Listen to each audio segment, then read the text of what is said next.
how to fix Viber not working on iPhone. The fix is very easy. You just want to go into your iPhone settings and search for storage. Once you search for storage, you will click on iPhone storage. Now this is going to load up the list of applications which you have, and we will just sort this by name. And you want to go to V until you find the Viber app. So right here, I'm just going to scroll down until I'm able to find it. Okay, so you have Viber right here. You want to click on the app itself, and then you will click on offload app.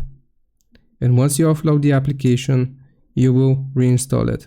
This is going to verify the integrity of the files and make sure that Viber works properly. Now, once you do this, Viber should be fixed. I hope this helps. Leave a like and subscribe, and I'll see you next time.